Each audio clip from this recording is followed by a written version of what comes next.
Ninang, wala si Tita Irene, oh! Ano? Si Tita Irene to!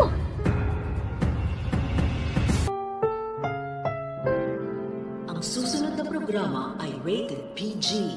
Ito ay nangangailangan ng patnubay at gabay ng magulang para sa mga batang manunood.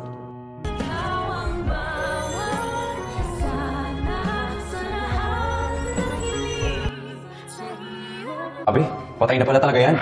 Akala ko buhay pa kanina eh. Gumalaw pa eh. Kumpirmado, totoong nagpaalam na talaga itong si Irene sa atin at hindi na nga ito babalik sa teleserye kahit kailan dahil siya'y tuluyan ng namatay at ang paggalaw ng kanyang kamay ay natural lamang na nangyayari sa mga katawang kamamatay lamang. Ite-turn over na sana ng may-ari ng funeral homes ang katawan ni Irene sa Soko. Yun nga lang, hindi naman ito tatanggapin ng mga taga Soko dahil wala daw silang bakante para dito. Kaya naman itong si Manong na may-ari ng punerarya ay makakaisip na lang ng paraan upang pagkakitaan niya na lang ang katawan nitong si Irene. Ipapaburol niya na nga lang ito sa kanyang utol at ang mga malilikom na abuloy ay kanyang ibubulsa. Matataon naman na magpupunta si Aling Susan sa burol na yon upang magsugal dahil feeling nga daw nitong si Aling Susan na swerte siya ngayong araw. Papupuntahin naman ni Diyosa si Annalyn doon at sa pagsilip ng batang doktora sa bangkay ay eto nga si Irene. Sa kabilang banda, nabunutan naman ng tinik itong si Doc Carlos dahil ang dinala sa kanilang katawan ng isang babaeng di umano ay hinulog sa crypt ay hindi naman pala si Irene. Napakagaling naman talagang magpaikot-ikot nitong si Direk at ng mga writers